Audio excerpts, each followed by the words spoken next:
Good morning and welcome to Breaking Politics for another week. A week where the government is wearing a collective smile. That's thanks to this morning's Fairfax Nielsen poll, which shows that the government is back in front for the first time since the federal election. In a moment, I'll be speaking to the Assistant Shadow Treasurer, Andrew Lee, here in the studio, and we'll cross live to talk to Liberal Andrew Laming, the member for Bowman in Brisbane. But first, to catch up with all the happening news, we're joined by Francis Keeney in the Fairfax radio studio. Francis, good morning. What's making news this morning? Good morning. Now, the news this morning has been about Manus Island. Now, the Immigration Minister, Scott Morrison, has just confirmed on 3AW that there was a breakout at the Manus Island Detention Centre in PNG. 35 people have absconded from the facility following what the Minister describes as a disturbance there. They have since returned, been brought back into the facility. 19 people are being treated for injuries. We understand none are life-threatening at this stage, and 8 people have been arrested. Now, there were reports that this broke out because they were told that that those in the facility would not be given any right to stay in PNG permanently. The Minister has denied those claims there. Okay. He initially, I thought, released an announcement saying that there had not been a breakout. Well, he confirmed that there had been a disturbance. On radio this morning, though, he says that following fresh information that he has confirmed 35 people have absconded. There has been some damage, some reports of a fire, although he denies that there was a fire at the particular facility there, and that an investigation is now underway.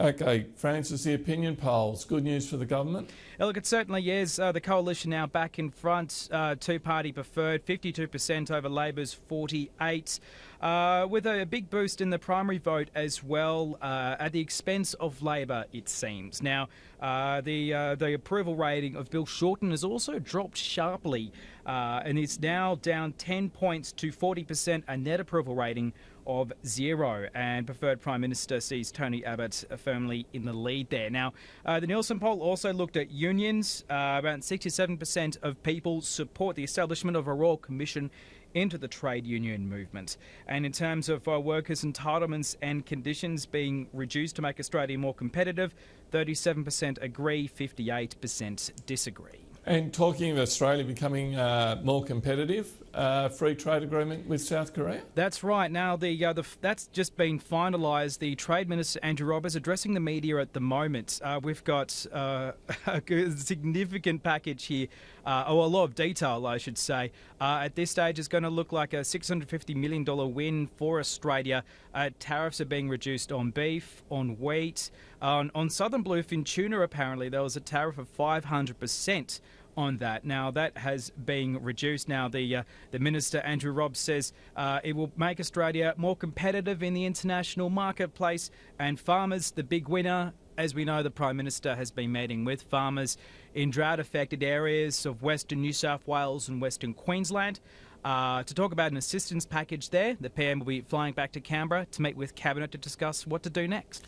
So, provided they've got the rain to grow it, they may have a larger market in South Korea. Potentially, that's right. And there has been a lot of rain. There was a picture circulating of the Agriculture Minister, Barnaby Joyce, covered head to toe in mud when he was trying to help winch out a ute that had been bogged in Bourke sometime on Sunday. A lot of rain. The Farmers Federation says, though, that just because there's a bit of rain doesn't mean that they're out of the woods yet. They still need the cash flow to keep those farms operating. Well, we know there's a lot of mud thrown in politics, but for once, this is good mud. Okay. Yeah, that's right. Francis Keeney, thanks so much for your information. Thank you.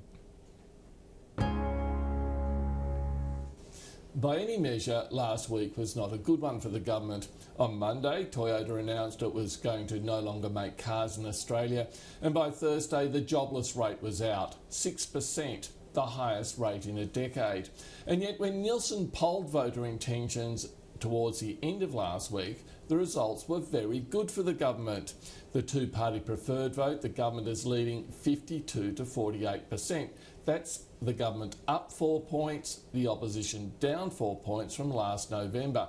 And perhaps most worrying of all for the Labor Party, Bill Shorten's approval rating is down a full 11% to 40%.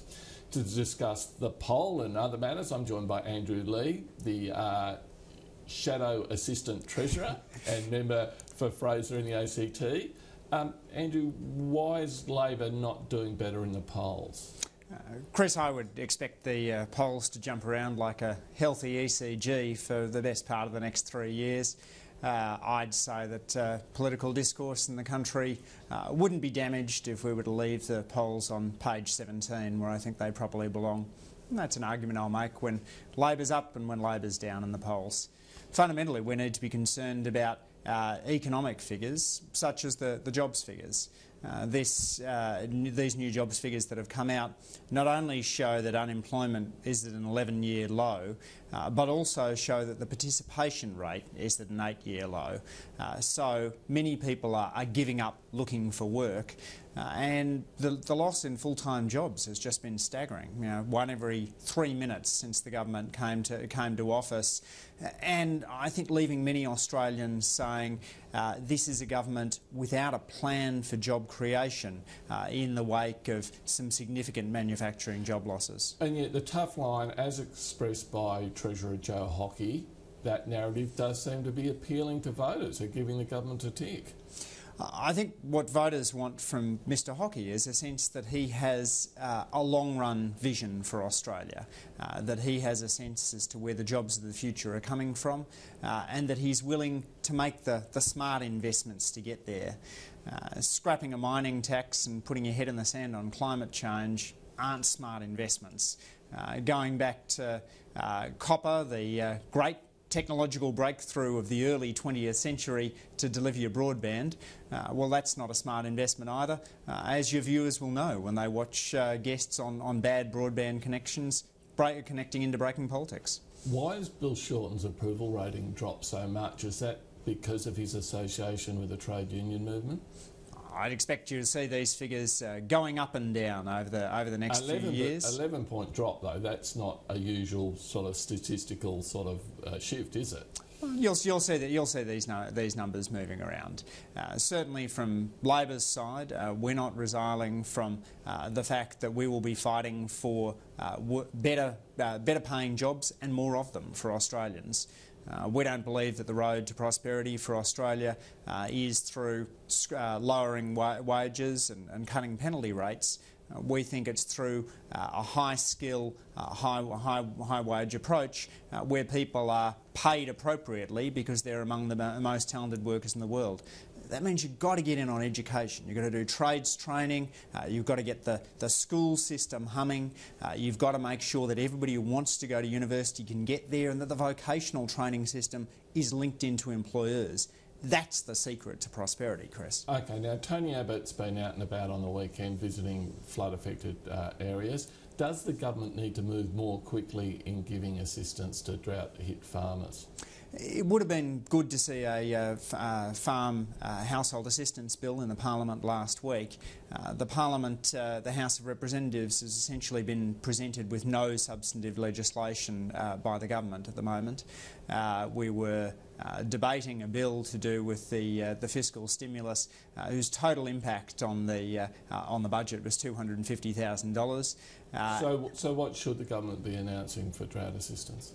Well, Labor's happy to work with the government on constructing an appropriate package. The farm finance package that we put through in government provided smart assistance. You've obviously got to make sure that what you're doing is helping out people in their times of need, while also encouraging farmers to do what they can to plan for lean times. And our reforms aim to get that balance right under Joel Fitzgibbon. Now, the government says that farmers deserve government assistance because they've been hit by a natural disaster, which otherwise affects an otherwise viable business. Could not the same case be made for manufacturing? It's been hit, if you like, by a unusual disaster in the high Australian dollar.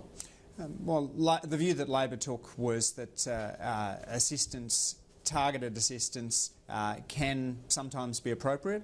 We don't argue that it ought to be the norm. It's a special cases thing.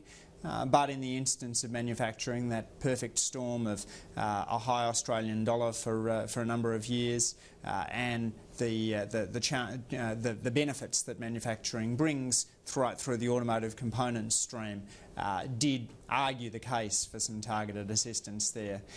But what you need is collaborative work across party lines, and what you're getting instead is Barnaby Joyce floating thought bubbles on front pages of papers. I mean, he was out in the front page of the paper, I remember when we spoke a fortnight ago, floating a $7 billion assistance package, and this simply just leaves people with a sense of uncertainty, in the same way as the thought bubbles around Qantas are leaving the airline industry with a sense that they're just not quite sure where the government is coming from. Do the hard work, speak collaboratively with the opposition, and we'll back in good policy. Now, the G20 finance ministers are meeting in Sydney this week. The IMF has come out with a report saying that government debt isn't necessarily a brake on growth. Does Joe Hockey need to step back a little bit from the obsession with getting the budget deficit under control? The G20 finance ministers meeting in Sydney is a real once-in-a-decade opportunity, so it's a great chance to showcase Australia at our best. I'd like to see Mr Hockey talking about the optimistic picture for the Australian economy, recognising, as the IMF has, that government debt of 1/10 of GDP is in no way a brake on growth.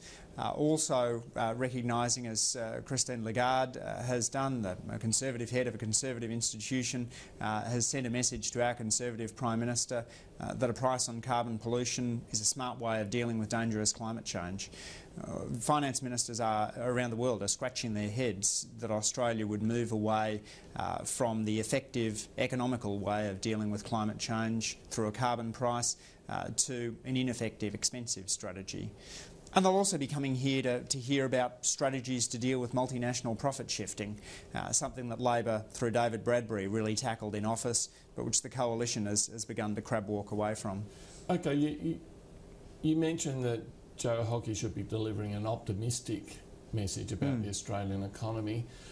The last week, with manufacturing businesses closing, the whole debate about SPCO Mona, there is a fairly grim look at the Australian economy. But do you think that's accurate, or do you think there actually is a promising near future for the economy? It's a good question, Chris. I'm concerned about the labour market, but I'm optimistic about Australia's macroeconomic position. I think our location in the Asian time zone at this period of history is a great strength for us. I think the debt that we have, albeit that has been blown out significantly by the Coalition since they came to office, is manageable and was an appropriate response to the global financial crisis. And I think trash-talking of the economy by a treasurer is ultimately risky. As Ross Gittins has pointed out, treasurers have the ability to affect consumer and business confidence, and they don't want to drive it down unnecessarily. OK, Andrew Lee, thanks very much for your time. Thank you, Chris. OK, and we're now joined by Andrew Laming, the member for Bowman in Queensland, joining us live. Andrew, where are you this morning? Well, I'm down at Youth Connections, which around this nation does amazing work reconnecting young people to work, training and study. Here about 300 youth are benefiting, and right across the nation around 28,000. So it's a great program, and I'll be fighting very hard for it to continue. Now, as a Queensland MP, you must be very happy that Tony Abbott's been up visiting drought-stricken farmers, a long way from your own electorate, but still in the state. Tell us, why has there been such a delay in announcing assistance for drought-stricken farmers, seeing this drought has persisted for so long? Well, I guess like all things, you're hoping that the drought will come to an end. It was interesting to see the Prime Minister turning up on the weekend and the rain was actually falling. He might be actually fixing his own problem as he goes around the nation. But look, in reality, we have to look for something that's responsible. We do have to talk to farmers about how to do it. And I guess Tony's now taking the first available opportunity since the Christmas break to do that. OK, now the Prime Minister says that farmers deserve extra assistance because drought is like a natural disaster. It's not the usual run of events. Couldn't the same case be made, though, for manufacturing in this country, that the high dollar is a kind of like a natural disaster that will eventually go away and the industries will remain viable? Look, I guess in all these things, without pitching manufacturing against farming, which the question partly suggests, in reality it's the proportion of the challenge that's actually beyond the control of those working within it. So industrial conditions play a major role in manufacturing, the dollar a smaller role. Remember that the dollar's only relevant if you're exporting anyway, and so in most cases a lot of this manufacturing is for internal consumption. Secondly, farmers would argue that they've already got world-leading technology, world-leading farming approaches, and the drought is responsible for the overwhelming majority of the problem that they're facing, and that's the argument for assistance. It won't be like this every year, so the argument is we need to have a pot that's available to farmers when they have a bad season, but I would argue when they have a good season they should be paying back into the pot, and one system is an income contingent line. If they're successful in subsequent seasons, perhaps they could be putting back into the pot that will be there for other farmers in drought or future seasons where they're in trouble. Okay, now, a new opinion poll out today in the Fairfax papers. The government back in the lead. You must be very happy. Why is the government back in front? Look, I should say I'm very happy being a coalition MP, whether the polls are up or down. So I don't comment on them or live and die by them, obviously, and you'd expect me to say that. But look, in reality, you know, this is a nation where the polls will fluctuate between 48, 52, either way, from one party to the other, right through until the next election. This is like a basketball game where it's 100 all right up until the last 5 minutes, and I'll be making sure that we win the poll that counts. And in the meantime, it's not really that interesting to see the tiny fluctuations. And of course, a politician will say, I'd rather be up than down. But in reality, when you're in government, you'd rather be getting on with the agenda of governing. And as you look at Tony Abbott, his goals are utterly clear. He expressed them before the election, and he's going about methodically achieving them. And stopping the boats is the best example of that. They won't bring instant gratification for many of the media observers, but we're determined over the months ahead to achieve it, and Australians will reward a government that does that. As you say, a fluctuation, a couple of points up or down is maybe neither here nor there. On the other hand, Bill Shorten has seen a collapse in his approval rating, a full 11 points. Why do you think that is?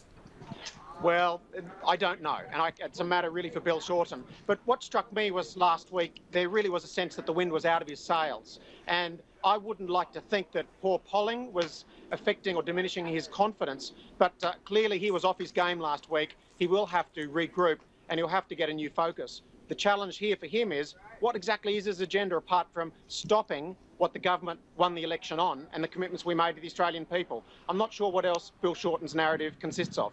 Now, you've already mentioned stopping the boats as a key pillar of coalition policies.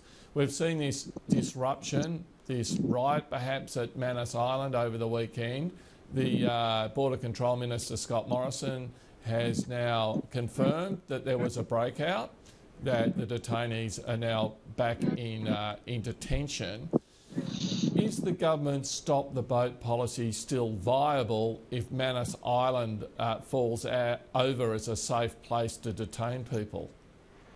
Well, I don't think it will become an unsafe place. I've lived in Papua New Guinea for many years of my life, including the islands near Manus, and I know that it's a tough place to be when you're in detention, no doubt about that. But it's a worse place to be in a country where your life is threatened. So I think as long as you are safe and basic essentials and human rights are provided, I think there's no need for rioting. Australians in general will take a very dim view of this. They'll regard it as being, attention-seeking and completely unnecessary. In the end, it's about making your case for asylum. We have rules that need to be applied, and Australians won't want people breaking the rules to try and either circumvent the system or shatter the confidence in the Stop the Boat policy, which at the moment I think there's overwhelming support for as I travel around my electorate. If Manus Island is a far preferable place and Papua New Guinea is a far preferable location for asylum seekers compared to the countries they're fleeing from, how will it stop the boats? Well, that's a matter for asylum seekers themselves. There's a whole series of interventions along that movement chain. Obviously, you have to leave your country to be deemed a refugee in the first place, but the subsequent movements towards Australia involving commercial aircraft, flights and travel between major centres, all basically beg the question, are these people looking for safety or are they simply looking for a destination? I know it's going to be painful. There'll be this period where stopping the boats will involve people being trapped halfway. But in the end, there's no other way. There's no other way to win this problem, to win this challenge and find a solution, except stopping the boats first and then properly processing those that are already in our centres, and finally convincing those that aren't yet detained to turn around and go home to a location that is safe. And that's what I think the three parts of this strategy are all about. And it's not just Australia, it's all of the developed economies working in that same direction.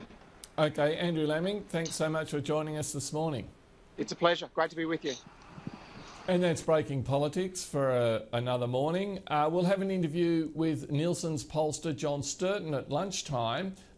Be watching for that on Fairfax websites. But until tomorrow, have a great day.